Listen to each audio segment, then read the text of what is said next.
राधे राधे दोस्तों। अभी तक हम लोग भारतीय न्याय संहिता की धारा 127 के बारे में चर्चा कर रहे थे, जिसमें हम एक दो पॉइंट देख चुके थे। ठीक है। इसमें हम पहली चीज़ 127 में क्या देखे थे कि सदोष अवरोध के बारे में क्या होता है। सदोष अवरोध क्या होता है। ठीक है। और उसके साथ साथ और इसके बारे में सजा का प्रावधान भी देख चुके थे हम लोग। इसमें सजा कई प्रकार से मिलती है। ठीक है। एक बार पीछे के देख लेते हैं अपन। धारा 127 में क्या था। जो कोई किसी व्यक्ति का इस प्रकार सदोष अवरोध करता है कि उस व्यक्ति को निश्चित परिसीमा से परे जाने से निवारित कर दे, वो उस व्यक्ति का सदोष परिरोध माना जाता है। ये परिभाषा है सदोष परिरोध का। ठीक है। इसके बारे में हम लोग उदाहरण में भी देखे थे। यह को दीवार से घिरे हुए स्थान में प्रवेश कराकर क ने ताला मार देता है, यह सदोष परिरोध कहलाएगा। यह दीवार की परिसीमा में किसी भी दिशा में नहीं जा सकता, इसलिए क ने यह का सदोष परिरोध किया। ठीक। और ठीक इसी प्रकार हमने एक और उदाहरण देखे थे। उसमें क्या था कि किसी भी भवन के बाहर बंदूकधारी मनुष्य को बैठाकर यह को कह देना कि यदि तुम बाहर भवन से बाहर आए तो तुमको गोली मार दी जाएगी। क द्वारा यह का सदोष परिरोध यहाँ पर किया गया है। ठीक है। ये दो प्रकार के हम लोग उदाहरण देखे थे, जिसमें हम भवन में है कोई व्यक्ति, ताला वाला नहीं मारा गया, फिर भी किसी को बैठा के बोल दिए कि यहाँ पर यदि तुम बाहर निकलते हो मार दिए जाओगे। ठीक। ये भी प्रतिरोध हो गया। और दूसरा है उसको किसी चार दीवारी में बंद करके ताला मार देना। इसके बारे में और इसके इससे संबंधित एक हम लोग सजा भी देख लिए थे। यदि अ, सदोष प्रतिरोध करता है कोई व्यक्ति और वो 3 दिनों तक, मतलब सदोष प्रतिरोध सामान्यतः 3 दिनों तक का होता है, 1 से 3 दिन, तो उसको 1 वर्ष की सजा होती है, साथ ही जुर्माना भी हो सकता है 5,000 रुपये तक का। ठीक है। और अगली सजा का प्रावधान क्या किया गया है। यदि 3 दिन या 3 दिन से अधिक कोई उसको सदोष परिरोध किसी व्यक्ति को करेगा, तो ऐसी स्थिति में उसे 3 वर्ष की सजा होगी, साथ ही साथ 10,000 रुपये तक का जुर्माना होगा। ठीक। अगला पॉइंट क्या है। जब कोई किसी व्यक्ति का सदोष परिरोध 10 से अधिक दिन के लिए करता है, तो ऐसी स्थिति में उसे दोनों में से किसी भी प्रकार की भांति का, ठीक है, किसी भी प्रकार साधारण या कठोर कारावास, यहाँ पर ये किसी भी भांति का मतलब यही होता है कि साधारण या कठोर कारावास दोनों में से किसी भी प्रकार का दिया जा सकता है। 5 वर्ष की सजा होगी, साथ ही साथ जुर्माना 10,000 रुपये का और उसको होगा। यहाँ पर कंफर्म है, जो 10 दिन से ज़्यादा के लिए करेगा तो उसको 5 साल की सजा होगी, साथ ही साथ जुर्माना अवश्य होगा, जो अन्यून होगा, मतलब न्यूनतम नहीं होगा, अधिक से अधिक होगा। ठीक है। अधिक से अधिक 10,000 रुपये जुर्माना होगा, अन्यून होगा। ठीक है। लेकिन इसके पहले हम लोग जो तीसरा नंबर पॉइंट देखे थे, तो उसमें क्या दिया गया था कि 3 वर्ष की सजा होगी या जुर्माना होगा। केवल जुर्माना हो सकता है, या 10,000 रुपये, मतलब 10,000 रुपये तक का जुर्माना होगा, या फिर उसे दोनों दोनों से दंडित किया जा सकता है, दोनों प्रकार से। ठीक है। किया भी जा सकता है, जुर्माना भी दिया जा सकता है, और कारावास भी हो सकता है। लेकिन यहाँ चौथे नंबर पर यदि 10 दिन से अधिक का वो सदोष परिरोध करता है, तो उसे जुर्माना सजा तो पड़ेगी पड़ेगी, कारावास तो होगी ही होगी, साथ ही साथ उसको जुर्माना भी 10,000 रुपये का भरना पड़ेगा। ठीक है। जो अन्यून होगा, मतलब अधिकतम है, अधिकतम 10,000 रुपये तक का जुर्माना है। ठीक। अगला पॉइंट ये 5। जो कोई व्यक्ति जानते हुए किसी व्यक्ति को सदोष परिरोध में रखेगा, उस व्यक्ति को छोड़ने के लिए रिट जारी हो गया। ठीक है। और किसी अवधि के लिए उस कारावास जिससे कि वह इस अध्याय की किसी अन्य धारा के अधीन दंडित हो के अतिरिक्त दोनों में से किसी भांति के कारावास से, जिसकी अवधि 2 वर्ष तक की हो सकेगी, से दंडित किया जाएगा और जुर्माना के लिए भी दायी होगा। ठीक है। जो अगला पॉइंट, पांचवा पॉइंट है, पांचवें पॉइंट में क्या दिया गया है कि कोई व्यक्ति है, जैसे कारावास में कोई कैदी है, वो बंद है, और उसको क्या है रिहाई का आदेश आ गया है, रिहाई का आदेश आने के बाद भी जेलर उसको नहीं छोड़ रहा है, ठीक है।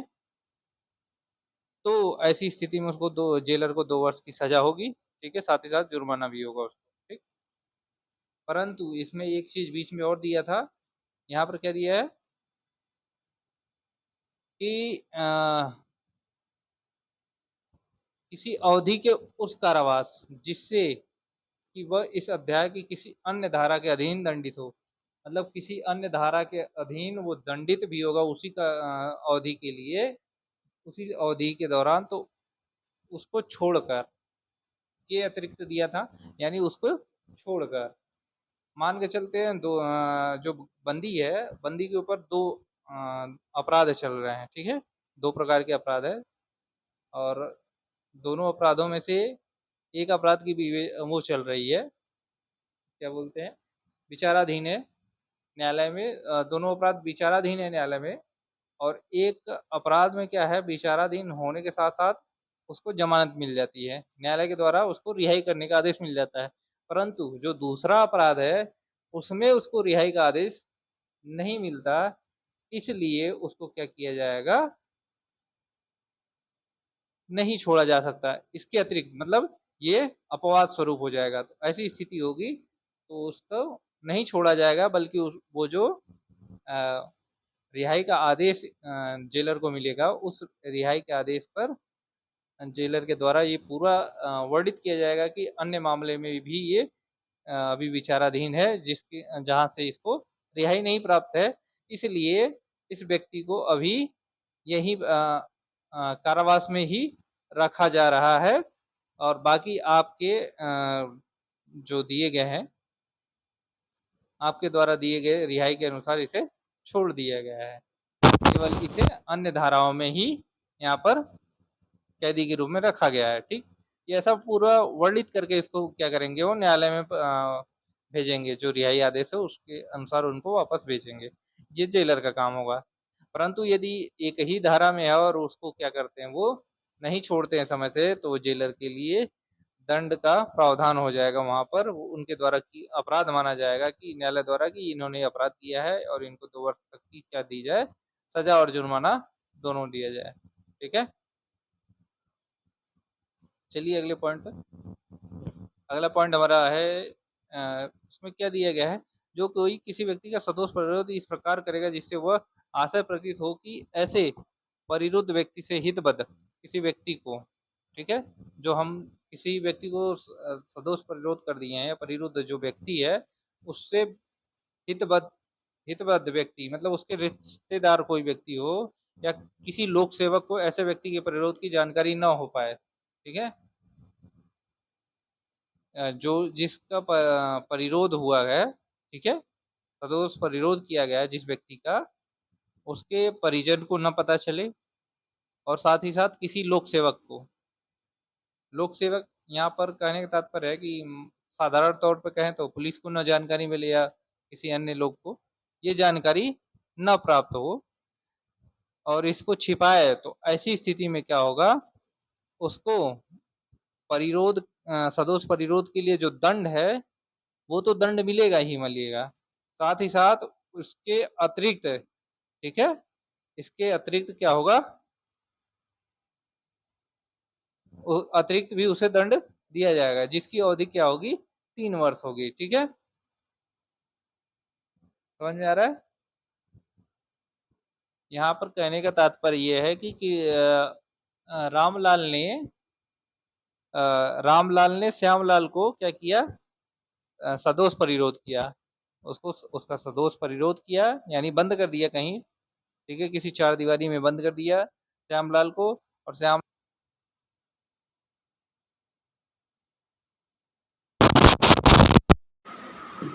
श्यामलाल को बंद करने के साथ साथ ही क्या किया, उसने यह भी कोशिश किया कि उसके श्यामलाल के परिजन को भी जानकारी न मिले, और साथ ही किसी लोक सेवक या पुलिस को भी जानकारी न प्राप्त हो सके। यदि ऐसी स्थिति वो वहाँ पर उत्पन्न करता है तो इस स्थिति के कारण उसे वह दंड दिया जाएगा जो पहले उसको सदोष परिरोध के लिए दिया जाता था, साथ ही साथ 3 वर्ष का अतिरिक्त कारावास उसको दिया जाएगा। ठीक है, 3 वर्ष का अतिरिक्त कारावास और जुर्माना भी दिया जाएगा। ये दोनों चीज़ उसमें बढ़ जाएगी। जैसे 3 दिवस के लिए मान के चले कि श्यामलाल ने 3 दिवस के लिए उसको बंद किया था, ठीक है, 3 दिवस से कम के लिए, तो वहाँ पर क्या था, एक जुर्माने का 1 साल का दंड का प्रावधान था, और 1 साल का दंड के प्रावधान के साथ साथ उसको जुर्माना भी मजिस्ट्रेट दे सकता था, या केवल जुर्माना हो सकता था, दोनों में से कुछ भी हो सकता था।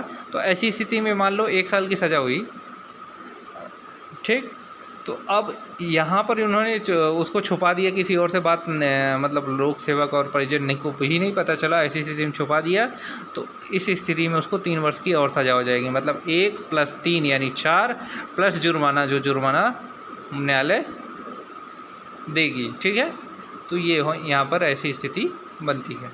चलिए आगे हम चलते हैं।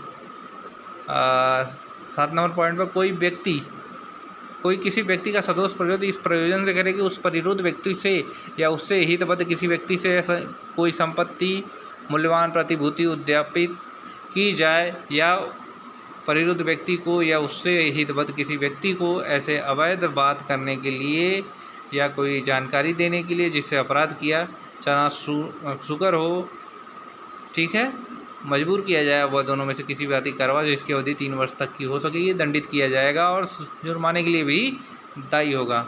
यहाँ पर क्या बोल रहा है, यहाँ पर ये बताने की कोशिश की गई है अगले पॉइंट ये कि कोई व्यक्ति है और उसका सदोष परिरोध इस प्रयोजन से किया जा रहा है कि उस परिरोध व्यक्ति जो है उससे हितबद्ध व्यक्ति, मतलब उसके रिश्तेदार, हितबद्ध व्यक्ति कौन होगा, मान के चले उसके रिश्तेदार ही होंगे, तो उससे क्या है, कोई संपत्ति लेने की कोशिश, उससे कोई संपत्ति चाहिए, तो उसको लेने के लिए उसने उसको परिरोध किया, बंद किया हुआ है, हाँ, इसको बंद किए हुए हैं। ठीक है, या मूल्यवान कोई प्रतिभूति, कोई ऐसी चीज़ है, सोने जेवरात, कोई प्रतिभूति, कुछ भी हो सकता है, तो वो लेना चाह रहा है, वो उद्यापित करना चाह रहा है, तो ऐसी स्थिति के लिए भी यहाँ पर सजा है। या फिर परिरोध व्यक्ति को उससे हितबद्ध किसी व्यक्ति को ऐसी अवैध बात करने के लिए, अवैध कोई बात यानी कार्य करने के लिए, यहाँ पर बात करता था पड़े कोई कार्य करने के लिए, अवैध कार्य करने के लिए जिसको परिरुद्ध किया गया है, उसको जबरन मजबूर करना कि तुमको ये अवैध कार्य करना ही करना है। ठीक है, ऐसा कार्य करने के लिए मजबूर किया जाए। ठीक है, या किसी भी प्रकार की जानकारी देने के लिए, मतलब जैसे ऐसा हो सकता है कि कोई नौसेना, भारतीय सेना का सैनिक है और उसके परिजनों को किसी को परिरुद्ध करके उससे भारतीय सेना की जानकारी यदि कोई निकलवाना चाह रहा है वो, तो वहाँ पर भी इसके द्वारा किया गया अपराध इस धारा के अंतर्गत आएगा और इस श्रेणी में आएगा, और जिसे 3 वर्ष तक की सज़ा होगी। ठीक है, 3 वर्ष के लिए दंडित किया जाएगा और जुर्माना भी देना होगा। ठीक है, यहाँ अतिरिक्त सज़ा नहीं होगी इसमें। ठीक है, यहाँ अतिरिक्त सज़ा का प्रावधान नहीं बताया है, यहाँ वो बताया गया है 3 वर्ष तक की सज़ा। ठीक है, और साथ ही साथ उसे जुर्माना भी देना होगा। चलिए अगले पॉइंट चलते हैं। अगला आता है 8 नंबर पॉइंट, जो कोई किसी व्यक्ति का सदोष प्रयोजन इस प्रयोजन से करेगा, परिरुद्ध व्यक्ति से या उससे हितबद्ध किसी व्यक्ति से कोई स्वीकृति उत्पन्न, मतलब स्वीकृति लेना चाह रहा है, जबरन कोई स्वीकृति लेना चाह रहा है, कोई जानकारी जिससे अपराध या अवाचार का पता चल सके। ठीक है, कोई ऐसी जानकारी अभी आपको बताई ही, ठीक उसी प्रकार का, लेकिन इसमें एक स्वीकृति भी आ जाता है, उसे स्वीकार भी करवाना आवश्यक है। अवाचार का पता लग सके, उद्यापित किया जाए, परिरुद्ध व्यक्ति या उसे परिहितबद्ध कोई व्यक्ति मजबूर किया जाए कि वह किसी संपत्ति या किसी मूल्यवान प्रतिभूति प्रत्यावर्तित करे। ठीक है, प्रत्यावर्तित, वो किसी भी संपत्ति वहाँ पर उद्यापित करने का था जो अपने पीछे अपनी धारा में पीछे देखे हैं, उसमें क्या दिया गया था, उद्यापित करने का, लेकिन यहाँ पर क्या दिया गया है, मूल्यवान किस जो संपत्ति है या प्रतिभूति है उसको प्रत्यावर्तित करेगा या करवाएगा या दावा या मांग की तुष्टि करेगा, तो ऐसी जानकारी देने या संपत्ति दर्ज किया जा सके, वह दोनों में किसी बात पर कार्रवाई जिसकी 3 वर्ष अवधि हो सकी और साथ ही जुर्माना होगा। ठीक है, केवल जो 7 नंबर पॉइंट था या 7 नंबर उपधारा जो इसे बोल सकते हैं, तो जो 7 नंबर में था कि उसमें उद्यापित करने का प्रावधान था, लेकिन इसमें क्या दिया गया है, प्रत्यय, ठीक है, प्रत्यावर्तित करने का प्रावधान दिया गया है। इन दोनों में से चीज़ें ऐसी होती हैं। यदि इस प्रकार की स्थिति बनती है तो इसे कितने 3 वर्ष की सज़ा और साथ ही साथ जुर्माना भी देना होगा, और यह धारा 127 के अंतर्गत आएंगे। ये सारे 8 पॉइंट है जिसमें अलग अलग तरीके से दंड देने का प्रावधान दिया गया है, ठीक है। और ये आपको एक और चीज़ बता देते हैं, धारा 127 जो सदोष प्रतिरोध है, पहले धारा पहले हमारी भारतीय दंड संहिता की धारा थी 160, उसमें से ये क्या करता है, ये इन सभी को ये एक ही धारा में समावेशित कर दिया गया है, और उनके अंतर्गत ये पॉइंट बाय पॉइंट डिटेल बताए गए हैं अलग अलग कि क्या क्या चीज़ें, कौन कौन सी सज़ा होंगी, ठीक है। ठीक है दोस्तों, फिर अगले वीडियो में मिलेंगे, तब तक के लिए धन्यवाद। यदि वीडियो अच्छी लगे तो लाइक एंड शेयर भी करते रहें।